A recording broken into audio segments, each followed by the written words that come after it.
When caution is overlooked, disaster becomes inevitable. Such was the fate of an 8-year-old boy who, unaware of the danger, wandered too close to a shark exhibit and tragically fell into the tank. What followed was a horrifying incident that would leave a lasting impact, sparking a wave of change in its aftermath. Join us as we recount this tragic event and its consequences. In the bustling coastal city of Miami, families flocked to a renowned marine aquarium, eager to explore the ocean's wonders. Vibrant murals adorned the walls, and the soothing sound of bubbling tanks created a serene atmosphere. 8-year-old Tommy, bright-eyed and full of excitement, raced through the entrance with his family, his heart echoing the rhythmic crashing of waves against the shore. Inside, the aquarium buzzed with activity. Children pressed their faces against glass tanks, marveling at clownfish, while adults were captivated by graceful sea turtles gliding through their habitats. Tommy was particularly drawn to the shark exhibit, mesmerized by the bull shark swimming with predatory elegance. For him, it was an exhilarating escape into a world beneath the waves. As the afternoon wore on, dark clouds loomed overhead, signaling a severe storm brewing in the distance. Suddenly, the power flickered and plunged the aquarium into darkness. Panic rippled through the crowd as emergency lights flickered to life, casting eerie shadows. Ignoring the chaos, Tommy edged closer to the shark tank, entranced by the dark shapes gliding silently within. Unbeknownst to him, the outage had compromised the shark's habitat, igniting their primal instincts. In his fascination, Tommy leaned over the edge of the tank, mesmerized by the swirling water and the dark silhouettes of the sharks beneath the surface. Just then, the ground beneath him felt unstable, and with a gasp he lost his balance. Time seemed to slow as he tumbled forward, plunging into the tank with a splash that echoed through the chaos. The frigid water enveloped him, pulling him into an alien world where terror lurked just beyond the veil of confusion. The moment Tommy hit the water, the commotion above intensified. Staff members rushed to the tank, their faces pale with fear. They shouted for help, their voices lost amid the din of alarms and the furious thrashing of water. Tommy, struggling to orient himself, surfaced with wide eyes, his instinct to swim kicking in. But as he gasped for air, he caught sight of the sharks, their powerful bodies now swirling around him. Drawn by the commotion and the scent of his sudden splash, panic surged through Tommy's veins. The bull shark, larger and more aggressive than the others, darted closer, its eyes fixated on the new, unexpected movement in its territory. Tommy's heart raced as he flailed in the water, a primal fear coursing through him.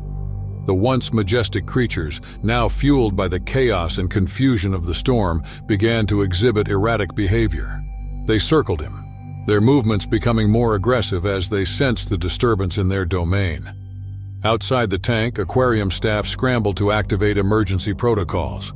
The roar of the storm outside mingled with the frantic urgency inside as technicians worked to restore power and assess the situation.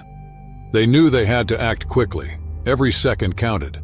The storm had disrupted communication systems, and the chaos within the aquarium made coordination difficult. The tension was palpable as the emergency response team prepared to enter the water, knowing the risks involved in rescuing Tommy from the jaws of the agitated sharks. The bull shark lunged forward, its powerful jaws snapping just inches from Tommy, who instinctively dove beneath the surface. His tiny body propelled him through the water, the cold shock of it sending waves of fear through him. He could hear the distant shouts of the staff, but they felt miles away. The other sharks, sensing the turmoil, joined the fray, their sleek bodies cutting through the water with predatory intent. The tank, once a place of wonder, had become a battleground. Time blurred as the sharks closed in, their movements becoming frenzied. Tommy fought against the instinct to freeze, his arms and legs thrashing wildly in the water. The cool liquid turned warm with his fear, the salt stinging his eyes as he struggled to keep his head above water. His heart raced in a desperate rhythm as he scanned the tank for an escape, knowing he had to get to the surface, to the safety of the staff, who were now mere shadows in the chaos. Outside the tank, the response team moved quickly, their faces set in determination. They understood the stakes. They had to save Tommy before it was too late. With specialized equipment, They prepared to enter the tank, using long poles with protective nets designed to shield the boy from the sharks. But the mighty bull shark was relentless, reacting to every movement with primal aggression. The team entered the water with a mix of trepidation and resolve. The cold rush enveloped them as they submerged, their hearts pounding in their chests. They spotted Tommy, now visibly exhausted, his tiny body struggling against the waves as the shark circled menacingly. The team moved with purpose, coordinating their actions, ready to intercept the aggressive predators. But just as they closed in, the bull shark lunged again, its powerful form barreling toward Tommy. In that split second, everything froze. The team reached out, nets poised to intervene, but the chaos and confusion clouded their actions.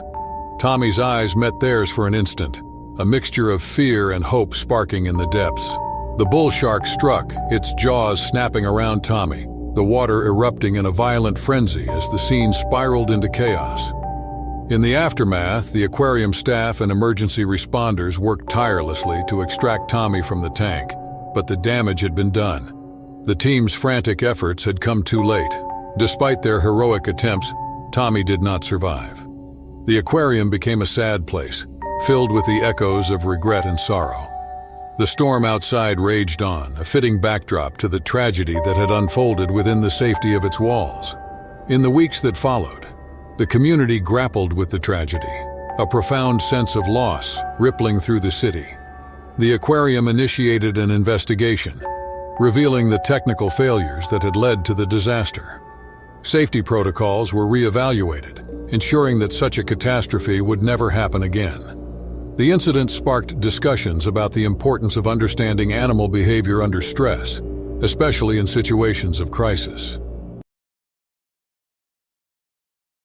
Beneath the shimmering surface of the Red Sea, a team of international underwater archaeologists moved with precision, their careful movements breaking the stillness of the ancient waters.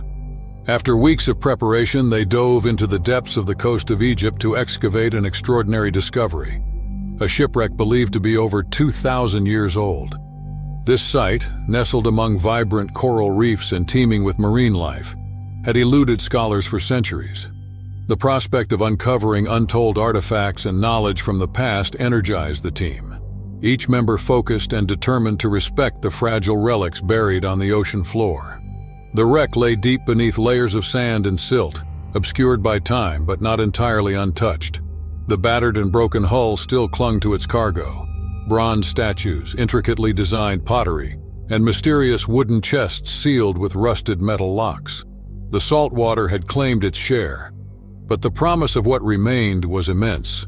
Every moment felt crucial, as if the very ocean was conspiring against them, eager to sweep the past back into the abyss before it could be recovered.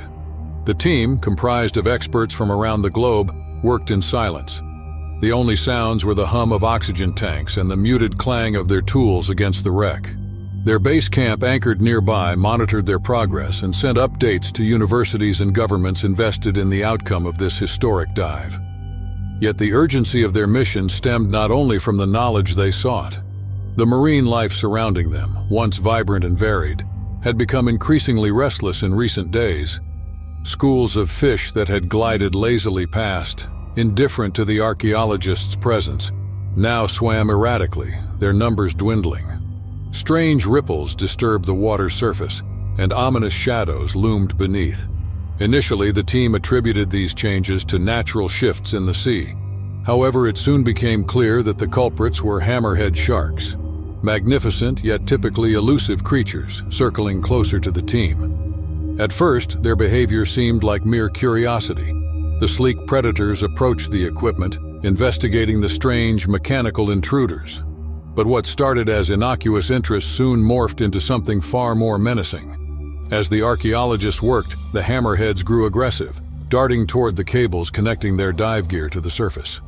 A sudden flurry of bubbles erupted from researcher David Miller's equipment as a shark rammed into a stabilizing fin, nearly causing him to lose control in the turbulent water. The currents, stirred by the shark's erratic movements, became unpredictable, making each dive increasingly dangerous. Despite the growing threat, the team adapted, wary of the sharks but unwilling to abandon their work. They were seasoned professionals, after all, trained for all manner of challenges beneath the waves.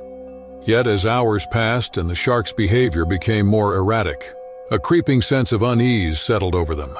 The hammerheads, usually passive unless provoked, began actively disrupting their operations, thrashing through the excavation site and scattering delicate artifacts with violent swipes of their tails. Day after day, the disturbances escalated.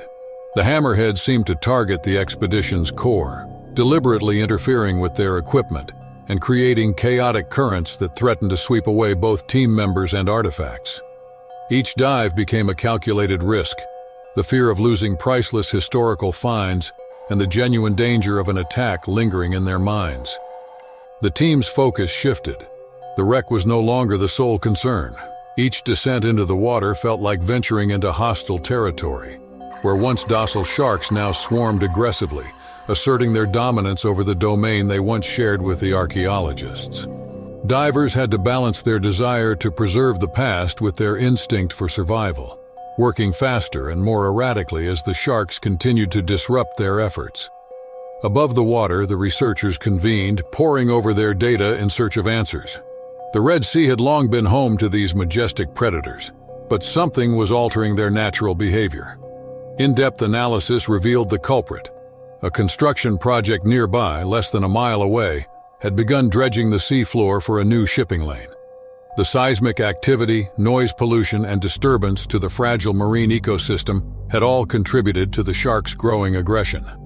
Dr. Emery Carter, the team leader and an expert in marine ecosystems, had seen this before. Human activities, even those far removed from the immediate area, could have cascading effects on aquatic life. The hammerheads, known for their sensitivity to disturbances in their environment, were being pushed to their limits. The vibrations and noise from the construction were likely confusing their natural hunting patterns, making them more aggressive and unpredictable. Yet the dig could not be abandoned. Their discoveries held immense historical value, promising to reshape the understanding of ancient trade routes and cultural exchanges in the region. But at what cost? The sharks now posed a constant threat, and each dive brought them closer to a dangerous confrontation. With the construction project showing no signs of halting, the team had to rethink their strategy.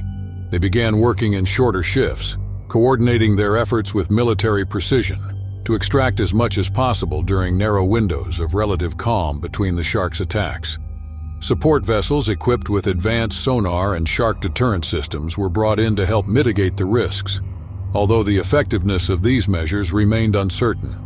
The hammerheads, relentless in their defense of their territory, continued to assault the team's equipment, smashing into diving rigs, knocking over cameras, and stirring the seabed into a haze of silt and sand that obscured visibility. Every dive became a race against time, extracting precious artifacts before the next wave of sharks arrived. Despite the rising tension, the archaeologists pressed on, aware of the delicate balance they were treading. Each dive into the wreck was a journey not only through time, but into the heart of a changing ecosystem, where human interference reshaped the natural world in unforeseen ways. Every piece of pottery they recovered, every statue unearthed, was a triumph, but also a reminder of the fragile balance between preserving history and respecting the present. As the final days of excavation drew near, the team had gathered an impressive collection of artifacts, though their sense of accomplishment was tempered by the toll the dig had taken. They had come seeking knowledge of the past. Still, they were forced to confront a far more pressing question: how to balance humanity's desire to uncover its history with the responsibility to protect the living ecosystems that guarded these secrets. In the end, the sea, with all its beauty and danger, remained an enigma. The hammerheads, powerful guardians of their underwater world, reminded the team of their place in the delicate dance of life and history, a lesson they would carry with them long after the excavation was complete. The Amazon River basin, vast and teeming with life, had always been a place where the balance of nature was both a source of sustenance and awe. The people who lived along its banks had grown accustomed to the rhythms of the river, adapting to its ebbs and flows, its yearly flooding, and the creatures that called it home. But nothing could have prepared them for the strange and deadly disruption that began in the wake of the most severe flooding they had seen in decades.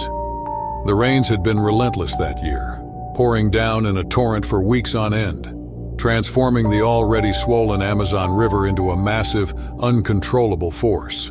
Villages and towns that dotted the river's edge were submerged, homes and farms destroyed by the rising waters. People had seen floods before, but this time, the floodwaters seemed to extend further than anyone could have imagined.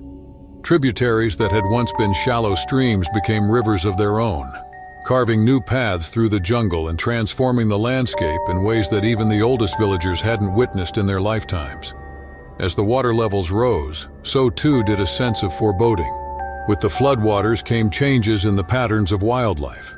Fish moved further inland, seeking refuge from the turbulent waters, and creatures that once remained deep in the river's core were now venturing closer to human settlements.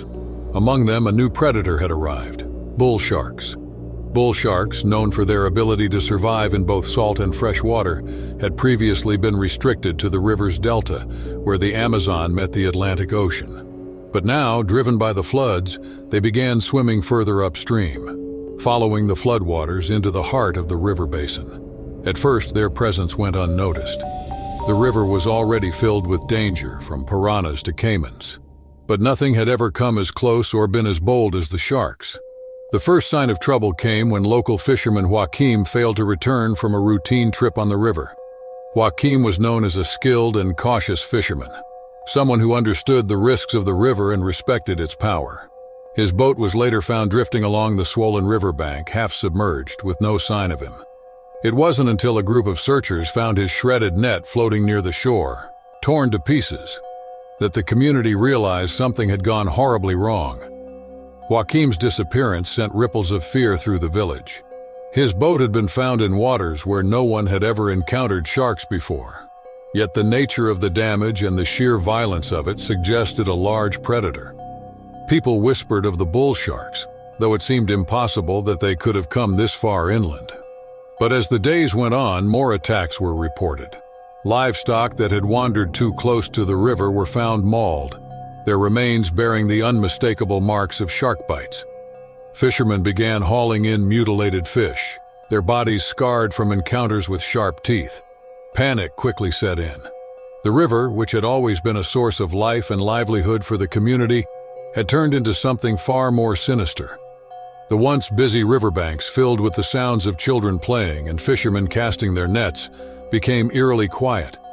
Boats remained tied up, and people stayed on dry land, too terrified to venture near the water. Livelihoods were at stake, and the community was paralyzed by fear. Alarmed by the growing number of shark attacks, local authorities called in environmental scientists and marine biologists to investigate the unusual inland migration of bull sharks. Led by Dr. Mariana Costa, the team was puzzled by the sharks' presence so far from their usual habitats. It became clear that unprecedented flooding had created new pathways for the sharks, transforming the river system and pushing these apex predators into unfamiliar territory in search of food. Dr. Costa's team immediately began working with the community to track the sharks, tagging those they could find and analyzing their movements. The floodwaters had expanded the sharks' range, enabling them to thrive in previously inaccessible areas. The convergence of climate change and habitat destruction had driven these predators into human territory, creating a deadly new reality for the people living along the river. Tracking the sharks proved to be a difficult task. The flood had turned the river into a maze of new waterways, and the team had to navigate treacherous conditions to deploy tracking devices. Meanwhile, fear gripped the community as the sharks continued to threaten their lives. A second fisherman was attacked while repairing his boat, and sightings of sharks lurking beneath the water became common. The villagers were paralyzed by fear, unable to fish or irrigate their crops, cut off from the river that had sustained them for generations. The situation grew more dire. As the floodwaters slowly receded, the scientists discovered that the sharks were not just following food. They were adapting to their changed environment. The altered river ecosystem now provided ideal conditions for the sharks to thrive, making it unlikely they would leave on their own. The team's findings were sobering. Climate change had permanently shifted the river's landscape, and the sharks were here to stay. With Dr. Costa's guidance, the villagers began implementing strategies to coexist with the sharks. Barriers were built along the river's edge to keep the predators at bay, and new, safer fishing techniques were developed. The villagers, once reliant on the river, had to adapt their way of life to the rhythms of this new reality. Though the shark attacks slowed, the river had become a place of caution. The dark, sleek silhouettes of sharks gliding through the water served as a constant reminder of the fragile balance between human life and nature. The community had survived, but their relationship with the river had changed forever. In the end, the bull shark's migration was a powerful symbol of broader environmental changes.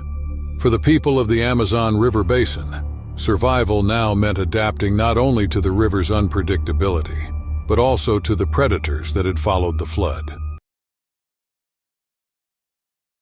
The sun rose over the azure waters of Thailand's southern coast, casting golden light across the horizon.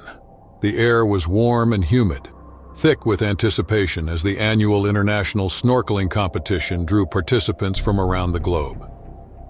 Set amidst the vibrant coral reefs near the Simolan Islands, this event celebrated marine beauty, human endurance, and a shared love for the ocean. Hundreds of competitors, including seasoned snorkeler Emily Chen from Australia and enthusiastic newcomer Jack Ramirez from Mexico, prepared to enter the water, eager to explore the coral gardens and underwater cliffs teeming with life. The competition has grown in popularity over the years, with snorkeling enthusiasts flocking to Thailand to experience its pristine reefs. The area was renowned for its biodiversity, home to colorful corals, schools of fish, and various species of sharks, including the white-tip reef shark. These sharks, typically shy and non-aggressive toward humans, were a common sight in these waters, their slender bodies weaving gracefully through the coral. As the competitors gathered on the beach, event organizers like Sarah Thompson and Michael Evans conducted safety briefings, emphasizing the importance of respecting the marine environment. Teams of safety divers and marine biologists patrolled the waters, keeping watch to ensure both participants and marine life remained safe.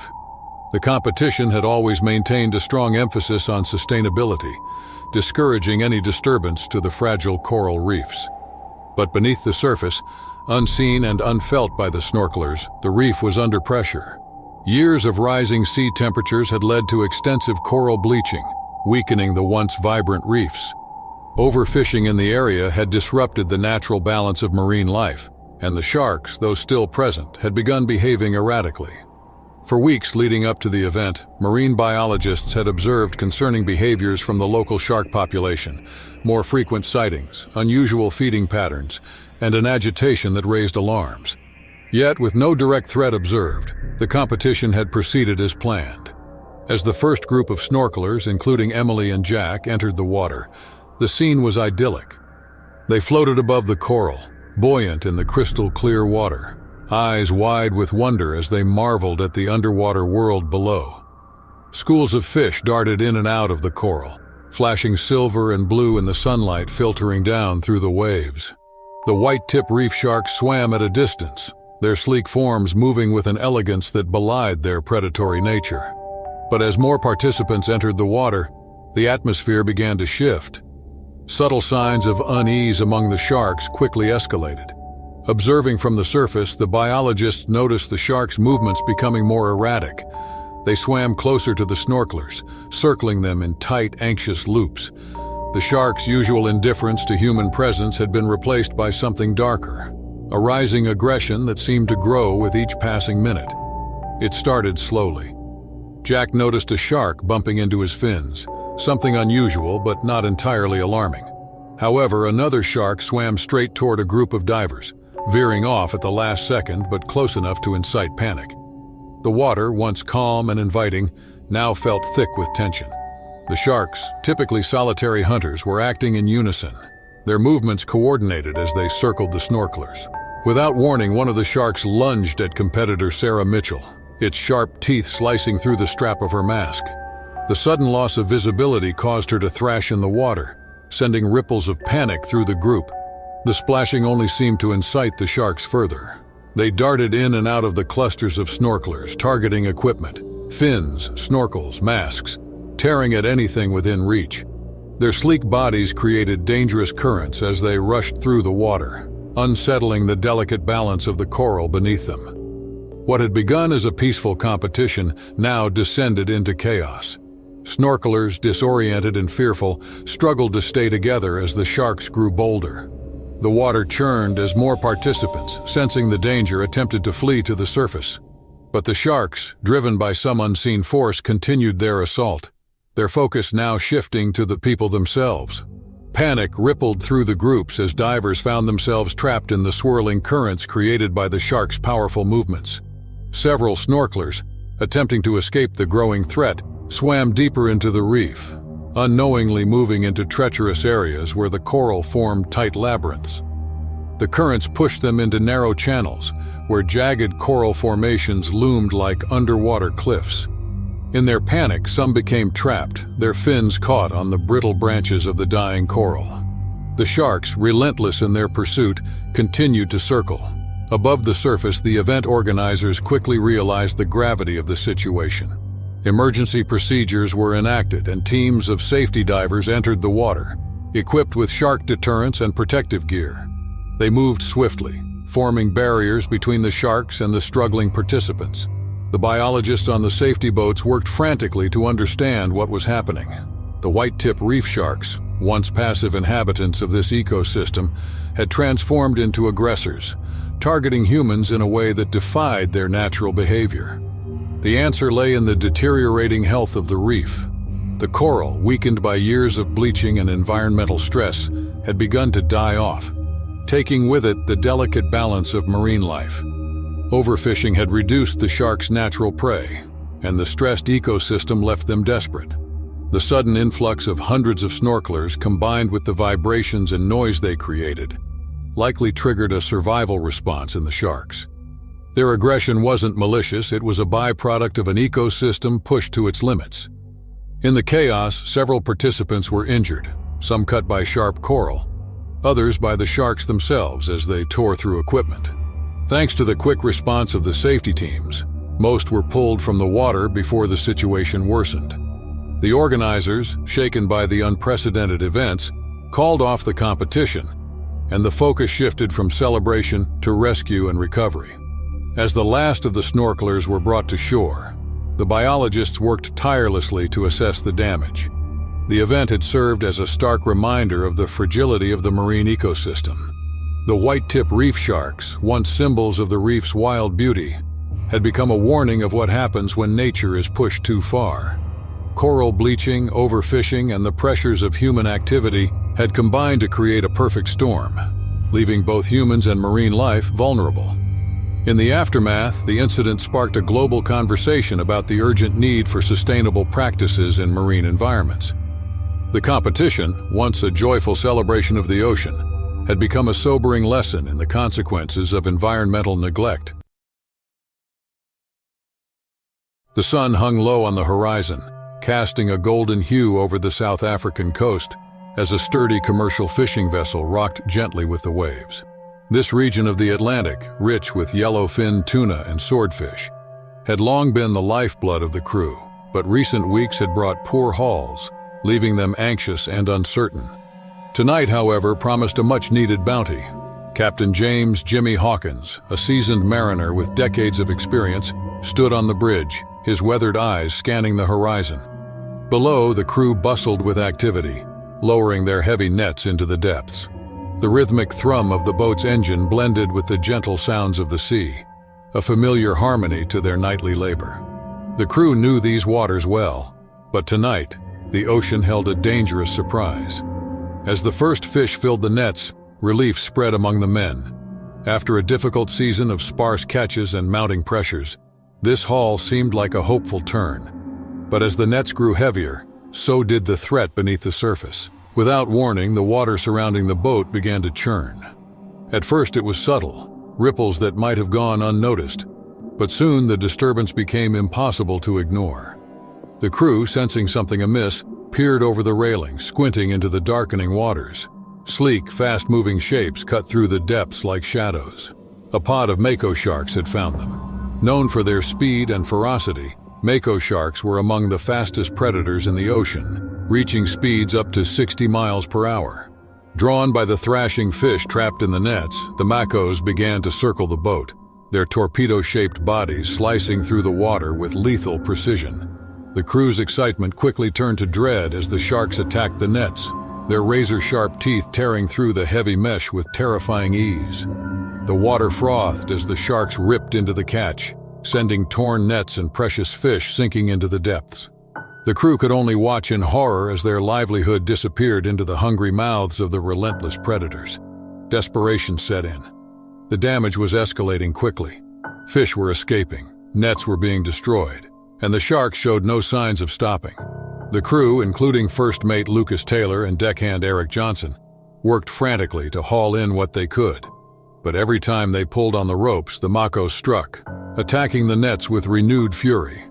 The once calm sea was now a battlefield, the sleek predators overwhelming the fishermen's defenses. In the chaos, Eric slipped, his hand snagged by a rope as it was yanked violently by the pull of the nets. He screamed as he was dragged toward the edge of the boat, the frothing sea and the sharks only feet away. Lucas reacted quickly, grabbing him before he could be pulled overboard. The line snapped shortly after, the net below disappearing into the jaws of the sharks. Captain Hawkins, watching the scene unfold from the bridge, knew they were outmatched. These waters were their home, but the sharks were the true rulers here. With each passing minute, more of their catch and their livelihood was lost to the hungry predators. But the crew couldn't risk their lives. They needed a solution, and fast. Over the radio, the captain contacted the nearest marine research station.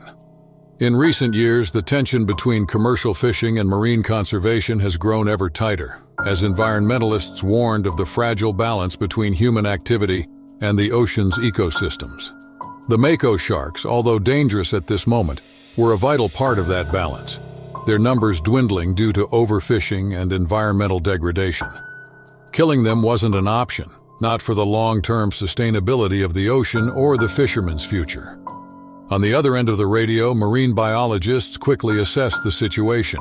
They had been studying the behavior of mako sharks in the area for years and were all too familiar with their aggressive feeding habits. The sharks were drawn to the vibrations of the trapped fish and the scent of blood in the water, a feeding signal that sent them into a frenzy. Traditional methods of fending off sharks, such as explosives or firearms, were out of the question, not just for ethical reasons, but because they risked damaging the boat or harming the crew. The solution would have to be non-lethal. The biologists proposed using deterrents they had been experimenting with, acoustic devices designed to emit frequencies that irritated the shark's empathetic hearing. These devices had shown promise in lab conditions, but had never been tested on such a large scale. It was a gamble, but it was their only chance to protect both the crew and the sharks. The devices were small and easy to deploy. A nearby patrol boat brought them within hours, speeding through the night to reach the vessel as the sharks continued their relentless assault. Once the devices were activated, they emitted a high-pitched sound, inaudible to humans but excruciating for the sharks.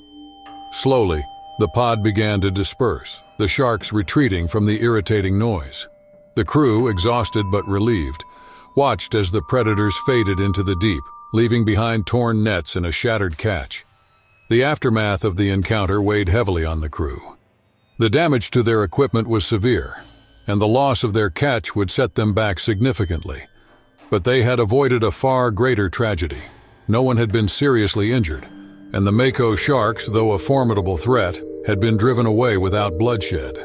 It was a small victory in a much larger struggle. As the crew repaired their nets and prepared for the challenging weeks ahead, they couldn't help but reflect on the fragile balance they navigated every day. The ocean was their livelihood, but it was also home to creatures they had no right to dominate. The mako sharks, with their raw power and primal instincts, were a reminder of the untamed world that lay just beneath the surface. And while the fishermen had won this battle, they knew that the fight for sustainable practices, both for themselves and the creatures of the deep, was far from over. The following day, as the sun rose over the horizon, casting its golden light across the waves once more, the vessel headed back to shore. The crew, battered but not broken, would live to fish another day. Their understanding of the ocean deepened by the encounter with one of its swiftest and fiercest predators. The Florida Everglades unfurled in every direction, a tangled maze of mangroves and winding waterways. The air was thick with humidity, rich with the earthy scent of salty water and buzzing insects. For the Gulf Marine Conservation Unit's wildlife rescuers, it was just another day, another mission to save a creature entangled by human encroachment. As their small motorboat navigated the intricate channels, the low sun cast long, jagged shadows over the water. At the helm was Ryan Hartman, the team leader and a seasoned marine biologist who had devoted much of his career to these waters. Beside him sat Ellie Alvarez, a keen-eyed veterinarian skilled in assessing injured animals, and Jake Monroe, an experienced diver and former Navy SEAL now focused on conservation. At the back of the boat, Layla Perez, a recent university graduate, gripped the edge, eager but untested in the field. The morning had brought a call about an injured sea turtle trapped in a fishing net, likely washed ashore from offshore waters. Time was critical. The longer the turtle remained entangled, the worse its injuries would become. They needed to act swiftly, as every moment increased the risk of the turtle falling prey to larger predators. Navigating deeper into the mangrove tunnels, the boat brushed against the thick roots, a reminder of the precarious ecosystem. Ryan reflected on the changes he'd witnessed in recent years: rising pollution, illegal fishing, and the resulting shifts in wildlife behavior. As they neared the GPS coordinates provided by a local fisherman, the team spotted the struggling turtle, its flippers ensnared in a tangle of nylon netting. Jake slipped into the water, moving swiftly toward the turtle while Ellie readied her medical kit for the assessment. Layla, though nervous, stayed vigilant, aware that danger could emerge from any direction. As Jake gently freed the turtle's flippers, the exhausted creature remained still, trusting the rescuers. Just as they prepared to hoist it aboard, unsettling ripples disturbed the water beneath Jake. Ryan's instincts surged. Something was amiss. Without warning, a shadow passed beneath the boat, then another and another. Jake remained calm, but he knew the signs. Nurse sharks, several of them, and they were too close for comfort. Typically, nurse sharks were docile creatures, more interested in scavenging than attacking. But the way these moved was different. They circled tighter and faster, their sleek bodies cutting through the water with unusual precision. Ryan cursed under his breath. He'd seen this before, sharks becoming aggressive in areas where their environment had been disturbed. The recent increase in boat traffic and pollution was likely disrupting their natural feeding grounds. These nurse sharks, agitated and territorial, were acting out of a desperate need to protect what little space they had left. But that didn't make them any less dangerous. Jake, sensing the shift in the shark's behavior, moved back toward the boat, still holding the injured turtle. The sharks followed, closing in. Ryan's heart raced. They had to act fast. The ship wasn't large or sturdy enough to withstand a direct attack if the sharks decided to ram it. Ellie, who had been preparing to treat the turtle, quickly shifted her attention to the sharks, grabbing a long pole from the boat to try and create some distance between them and the circling predators. Layla, panic creeping into her voice, called out to Ryan, but he remained focused, scanning the water for a solution. The sharks were becoming more aggressive, their bodies brushing against the sides of the boat, their fins slicing through the surface like knives. Jake handed the turtle up to Ryan and Ellie, who carefully placed it in the boat. The turtle's eyes were half closed, its breathing shallow but steady. But the sharks weren't backing off. One giant nurse shark made a sharp turn and slammed into the side of the boat, sending a shudder through the vessel. The ship rocked violently, water splashing over the sides. Ryan knew they were running out of time. Jake, still in the water, was now the primary target. The sharks had honed in on his movements, their instinct to protect their territory overwhelming their usual passivity. Jake, ever the professional, remained calm, but the tension in his movements betrayed the gravity of the situation. He grabbed hold of the boat's side, pulling himself up just as one of the sharks lunged at him, its blunt snout slamming into the water where he had been just moments before. The team managed to pull Jake aboard, but the sharks were relentless. The boat, though small, had an emergency sound device, a powerful low-frequency emitter designed to repel aggressive marine animals. Ryan activated it, hoping it would disorient the sharks long enough for them to escape. A deep, pulsing sound echoed through the water, and for a moment the sharks hesitated. Their circling slowed, and a few of them veered off, confused by the noise. It wasn't a perfect solution, but it bought them time. Ryan steered the boat toward the exit of the mangrove tunnels, moving as fast as he dared in the narrow passage. The sharks, though still agitated, began to disperse, their territorial instincts overridden by the disorienting sound. As the boat emerged from the mangroves and into the open water, the tension slowly eased. Thanks to the team's quick thinking, the turtle, now safe aboard, would survive. But the encounter had shaken them all. The Everglades were changing. The once balanced ecosystem was unraveling, and the animals, whether sea turtles, sharks, or birds, were the ones paying the price.